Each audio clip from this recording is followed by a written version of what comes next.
예수님의 이름으로 기도합니다. 아멘. 한결같지 않은 저울추, 한결같지 않은 돼, 다 여호와께서 미워하신다. 그렇죠? 물건을 사고 파는 상인이 물건을 사들일 때는 이러한 추를 사용하고 물건을 팔 때는 다른 추를 사용한다. 이러면 이게 문제가 있는 거죠. 똑같아야 되는 거죠. 사들일 때는 어떻게 하든지 물건을 더 많이 받기 위해서 뭐 적게 나가는 거, 그리고 팔 때는 많이 나가는 거, 이러면 안 되잖아요. 많은 사람들이 그것 때문에 실망하고 힘들어 하잖아요. 그래서 뭐 소래포구라든가 뭐 어디죠? 뭐 그 물고기 많이 파는 데가 어디예요? 거기. 네, 노량진. 제가 노량진은 거의 안 가서.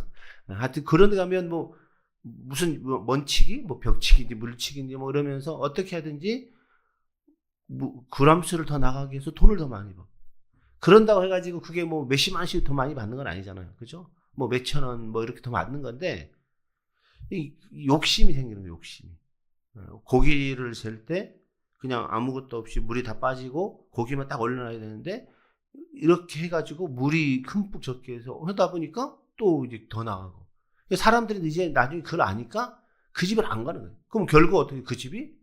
그럼 당연히 장사가 안 되고 망하게 되겠죠. 그러니까 조그마한 이익을 보려다가 더 큰 손해를 보게 되는, 이 어리석은 거죠. 근데 저기서 말하는 이 한결같이 하는 저울추, 한결같이 하는 되박, 이것은 그냥 물건의 양을 재는 도구만을 성경은 이야기하지 않습니다. 성경에서 굳이 물건의 양을 재는 도구만 이야기하려면 성경에서 말할 필요가 없는 거죠. 이것은요, 사람에 따라서 판단의 잣대를 다르게 적용하는 인간의 간사하고 이기적인 마음을 상징적으로 말하는 거예요. 이 사람에게는 이렇게 해주고, 이 사람에게는 이렇게 해주고, 혈연, 지연에 따라서, 학연에 따라서 뭐가 달라진다면 이게 문제가 생기는 거죠. 무슨 얘기로 이제 법정에서 판사가 있고 검사가 있고 변호사들이 있는데, 변호사들은 양쪽 변호사들이 있을 수도 있잖아요. 검사가 뭐 있을 수 있고. 근데 이런 상황에서 판사가 뭐 특별한 성을 갖고 있다고 예를 들면 뭐 남궁 씨라든가 저처럼 특이한 소 씨라든가 변 씨라든가, 그러면 판사가 그런 특이한 성을 갖고 있으면 변호사가 괜히 같은 이게 될 확률이 많으니까, 그러다 보면 이제 물어보는 거죠. 어느 성씨, 뭐 본관이 어딘고, 뭐 이렇게 물어보면 어디입니다 하면, 그러면서 자연스럽게 더 막 이렇게 친밀하게 해주고 더 잘해주고, 이러면 안 된다는 거죠. 똑같다는 거죠. 개인적 친분에 따라서 차별하는 거, 이게 악한 거거든요. 하나님 기뻐하지 않는 거예요. 그래서 12절에 얘기하는 거예요. 듣는 귀와 보는 눈은 다 여호와께서 지으신 것이라. 하나님이 보고 계신데 그러한 것을 아무렇지도 않게 행동하는 거, 이게 죄라는 거죠. 악이라는 거죠. 악한 거라는 거죠. 많은 사람들은 하나님이 우리를 지켜보신다는 것을 인식하지 않고 살아갑니다. 그렇죠? 하나님이 지켜보신다는 것이 인식되고 살아가면요, 그렇게 살 수 없어요. 함부로 말할 수 없고요, 함부로 행동할 수 없습니다. 그런데 우리는 가끔 잊어버려요. 저도 가끔 잊어버려요. 그러니까 우리 딸들한테 야! 근데 하나님이 딱 지켜보고 있는데 내가 내 딸한테 야! 이거 안 되잖아요. 그러니까 인식이 잊어버리고, 그 다음에 좀 있으면 이러면 안 되는데 라고 곧바로 회개하고, 뭐 이런 모습이 우리 연약한 모습이죠. 그런데 세상 사람은 어떻겠습니까? 세상 사람은 하나님이 계시다고 생각하지 않아요. 그러니까 어떻게 해요? 아무렇게나 하는 거죠. 특별히 하나님이 계심이 믿어지면요, 범죄는 일어날 수가 없는 거예요. 그렇죠? 악한 행동은 일어날 수 없는 거예요. 묻지마 살인, 묻지마 폭행, 일어날 수가 없는 거예요. 하나님이 지켜보시는데 어떻게 그런 일이 일어나겠습니까? 그러니까 하나님이 계시지 않다라고 생각하니까 막한 것을 하고, 사람의 눈만 피하면 된다라고 생각하니까 그러한 일들이 계속해서 벌어지게 되는 거죠. 아무리 깊은 도모라도, 계획할지라도, 비밀스러운 생각이고 궁리라고 할지라도 사람이 머리에서 나온 거잖아요. 그죠? 그런데 문제는요, 성경은 하나님은 사람의 행동을, 머리를 감찰하신다, 생각을 감찰하신다. 생각을 감찰하시는 하나님 앞에 숨길 수가 없는 것이죠. 할렐루야. 우리가 이거 분명히 알아야 돼요. 하나님 앞에 어떤 것도 숨길 수 없는 거예요. 그러니까 아무것도 모른다고 생각해서 내가 하는 행동이 하나님 보고 계신다. 알고 계신다. 성경은 뭐라고 얘기하냐면 하나님 우리의 생각을 감찰하시면서 우리의 숨은 의도까지 아신다는 그 말씀. 숨은 의도를 아신다. 그러니까 하나님 앞에 낱낱이 드러날 수밖에 없는 거죠. 그렇기 때문에 우리가 날마다 하나님이 보시는구나. 하나님이 나를 감찰하시는구나. 이것을 인정하고 살아가면 우리의 생활은 정돈될 수 있는 거예요. 그죠? 정결될 수 있는 거죠. 하나님이 기뻐하는 모습으로 조금씩 살아가게 될 줄 믿습니다. 우리 그렇게 살아야 되지 않겠습니까? 13절 보니까 이렇게 말합니다. 너는 잠자기를 좋아하지 말라. 내가 빈궁하게 될까 두려우니라. 내가 눈을 뜨라. 그리하면 양식이 족하리라. 잠자기를 좋아하지 말라. 여기서 말하는 잠, 부정적인 말을 하는 거 아니에요? 그럼 하나님은 뭐 잠자는 거 싫어하고 무조건 눈을 떠서 일하는 거 좋아하시는 하나님입니까? 그렇지 않잖아요. 그죠? 적당한 잠은, 그죠? 하나님께 주신 축복이고 은총입니다. 그런데 본문에서 말하는 이 잠은 인간에게 꼭 필요한 건데 그 자체가 인생의 목표가 되어버린 사람을 말하는 거예요. 삶의 대부분이 잠에 빠져 있는 사람을 말하는 거예요. 여러분 세상에 할 일이 얼마나 많습니까? 그죠? 그런데 계속해서 잠만 자고 있다면 이 문제가 생기죠. 그렇게 잠에 취해 있으면서 인생을 성공하겠다? 이건 거짓이죠. 그럴 수 없습니다. 나폴레옹이 예전에 그렇게 말했잖아요. 하루에 3시간 이상만, 3시간, 4시간만 자도 충분하다. 나폴레옹은 왜 그랬냐면 3시간, 4시간을 깊이 자는 거예요. 그리고 피곤할 때 잠깐 졸음. 나폴레옹은 심지어 말 위에서도 졸았다고 그래요. 여러분 그런 경험 해보셨잖아요. 너무 피곤해서 잠깐 눈 감고 있는데 눈 떠보니까 30분 지났어요. 훨씬. 이런 게 우리 사람의 몸에 피곤을 이제 풀어주게 하는 거거든요. 깊은 숙면. 6시간, 7시간 잠을 잘지라도요, 여러분, 6시간, 7시간 잠을 잔다고 깊은 숙면이 6시간, 7시간 아니잖아요. 그죠? 이 사이클이 다 있어서 잠을 자면서도 깨어있는 시간이 많거든요. 깊은 숙면이 한 3시간만 되면 충분하거든요. 그래서 깊은 잠에 빠지지 않는 것, 이게 문제지, 깊은 잠에 빠지는 거, 이건 괜찮거든요. 그러니까 사람들은 깊은 잠에 빠지지 못하니까 더 많은 잠을 자기 위해서 노력하는 거예요. 안타까운 거죠. 우리가 활동하고 일하기에 위해서 충전의 시간이 바로 잠이거든요. 그러니까 잠은 필요합니다. 그런데 너무 많은 잠은 인간에게 있어서 불필요한 거죠. 왜냐하면 이런 거예요. 먹는 것을 인생의 최고의 가치로 생각하고 살아가는 사람이 있어요. 먹는 것을 인생의 최고의 가치. 그래서 먹는 데는 도저히 조금도 아끼지 않는 몇십만 원짜리 괜찮아 그냥 다. 그런데 문제는요. 먹는 거 좋죠. 그런데 이 먹는 것 자체가 인생의 목표가 돼 버린다면, 관심이 돼 버린다면 이것은 문제가 있는 거죠. 먹는 것에만 관심이 있다면 돼지와 뭐가 다르겠습니까? 돼지는 먹는 거면 관심이 있거든요. 다른 거 관심 없어요. 아무리 좋은 진주를 갖다 준다고 해도 돼지가 좋아하겠습니까? 먹을 거에만 환장하죠. 마찬가지로 인생이 먹는 거에만 관심이 있다면 동물과 뭐가 다르겠어요? 음식을 먹는 1차적 목표는 삶에 필요한 영양분을 공급받기 위해서, 열량을 공급받기 위해서 먹는 거거든요. 그러니까 주객이 전도된 삶을 살아서는 안 되는 거죠. 살기 위해 먹어야 됩니다. 할렐루야. 먹기 위해 사는 것, 이건 안 되는 거죠. 쉽게 말하면 사명을 위해서 돈을 벌어야지 돈을 버는 것을 사명으로 생각해서는 안 돼요. 돈을 버는 것을 사명으로 생각한다면요, 문제가 많이 생길 수가 있습니다. 그러니까 우리가 잠자고 휴식을 취하는 것이 일하기 위해서 하는 거지. 그죠? 잠자고 휴식을 취하기 위해서 일하는 것, 이게 주객이 전도되는 거죠. 자, 14절 말씀을 이렇게 보겠습니다. 14절입니다. 물건을 사는 자가 좋지 못하다 하다가 돌아간 후에는 자랑하느니라. 네.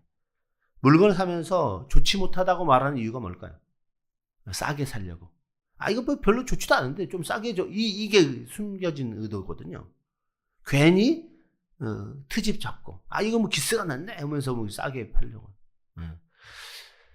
예전에 우리나라는 이제 물건을 조금씩 깎아주는 것을 미덕이로 생각했습니다. 여러분 기억나시죠? 그래서 장터에 가면 처음에 5,000원 불러요. 그래서 비싸 그러면 4,000원. 저 옆집은 뭐 더 싸던데 그러면 알아서 그러면 3,000원. 미치는 거야 3,000원. 도저히 안 돼요. 딱 돌아서면 2,500원. 이렇게까지. 그러니까 이제 그런 것을 경험한 사람은 어떻게 해요? 장터 가면 무조건 깎거든요. 근데 요새는 뭐 정찰제가 하도 많이 이렇게 뭐 됐지만, 그래도 우리 그런 것들이 어릴 때부터 배워왔기 때문에 정찰제도 잘 믿음이 안 가는 거예요. 진짜 맞을까? 왜냐? 여러분 알잖아요. 뭐 마트라든가 백화점 이런 데서 1+1이라든가 뭐 특별 세일 하면서 팔면 진짜 싸게 샀다고 생각해서 갔는데 나중에 신문에 보면 뭐예요? 처음에 하나를 팔 때는 500g짜리를 팔다가 1+1 할 때는 500g짜리 2개가 아니라 350g짜리 2개 뭐 이런 식으로 해서 파는 이런 것들이 심심치 않게 나오니까 도저히 못 믿는 거예요. 그러니까 불신이 가득한 세상이에요. 불신이 가득한 세상. 어느 정도 이윤을 내는 거, 이게 당연한 거죠. 판매자 입장에서 손해보고 팔 수가 없으니까. 이익을 내는 건 당연한 건데, 처음 고객에게 가격을 말할 때 판매가보다 높은 가격을 불러야 된다고 생각하는 거, 이것도 잘못된 거죠. 그러니까 서로가 서로를 믿을 수 없는 상태에서 신이라는 것이 생기겠습니까? 신용이 생기겠습니까? 생길 수가 없는 거죠. 그러니까 우리의 사소한 삶의 행동, 삶의 하나하나까지를 하나님 보시기에 합당한 모습인지 살펴야 된다는 거죠. 우리 또한 이렇게 이거 별로 좋지도 않은데 좀 싸게 달라라는 그러한 마음, 하나님 기뻐하지 않는 마음. 자, 그러면 하나님이 기뻐하는 그리스도의 마음이 어떤 마음일까? 예전에 어떤 권사님이 그러더라고요. 자기는 과일집에 가면 조금 스크래치난 거, 뭐 이렇게 좀 안 좋아 보이는 거, 이런 것만 골라가지고 가지고 온다. 싸게 사온다 이게 아니라 똑같은 돈을 주는데 그런 것을 일부러 조금씩 이렇게 골라서 가져온다. 왜냐하면 내가 그런 걸 가져오면 다른 사람은 깨끗한 음식을 먹을 수 있으니까. 이게 그리스도인의 마음이다라고 저는 생각해요. 조금 희생하는 것, 조금 양보하는 것. 여러분 그러면 그 과일을 파는 과일 가게 사장님이 그분이 누군지 모르겠습니까?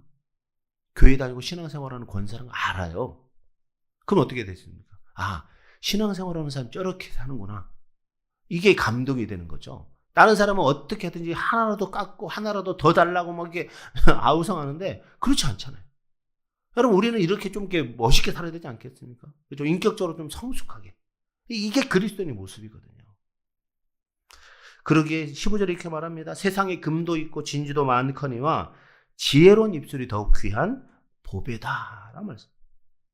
금이나 진주가 귀한 이유가 가치가 있으니까, 흔하지 않으니까, 희소성이 있으니까 귀한 것처럼 지혜로운 입술이 더욱 귀한 보배라는 거예요. 지혜로운 입술. 자, 어떤 입술이 지혜로운 입술일까요? 함부로 막말하는 거, 뒷담화하는 거, 이건 지혜로운 입술이라고 할 수 없는 거죠. 남을 높여주는 것, 남을 세워주는 것, 남을 격려해주는 것, 남을 이해해주는 것, 남을 포용해주는 것, 남을 안아주는 것. 할렐루야. 그러한 입술이 지혜로운 입술 아니겠습니까? 그 지혜로운 입술로 우리가 살아갈 때 우리 주변에는요, 함께하고자 하는 사람이 넘쳐나게 될 거예요.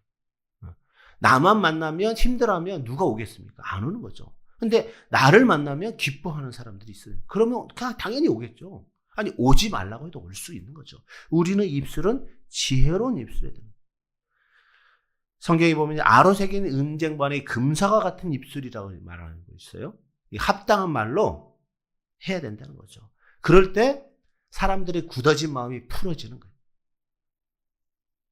심의와 좌절에 빠진 인생에게 시원한 냉수와 같은 비전과 꿈을 심어줄 수 있는 그런 입술. 할렐루야.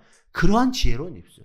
여러분의 입술을 한번 살피시고, 나는 과연 내 입술로 어떤 말을 많이 하고 있는가? 내 입을 통해 나오는 말이 과연 어떤 말인가? 사람들을 힘있게 하고, 사람들을 격려하고, 사람들을 다시금 소망을 가지고 살아가게 하는 그런 말이 많이 나오는가? 아니면 내 입술에서는 비난과 좌절과 뭐 책망 뭐 이런 말이 많이 나오고 있는가? 여러분, 칭찬은 고래도 춤추게 한다. 이 말 우리가 알잖아요. 여러분, 비난과 뭐 책망 이거 그 즉시에는 뭔가 이룰 수 있는 것 같겠죠. 그런데 그것은 그 사람을 움직일 수가 없는 거예요. 칭찬과 격려의 말이 그 사람의 마음을 움직이기에 진정한 시너지 효과를 발휘하게 되는 거죠.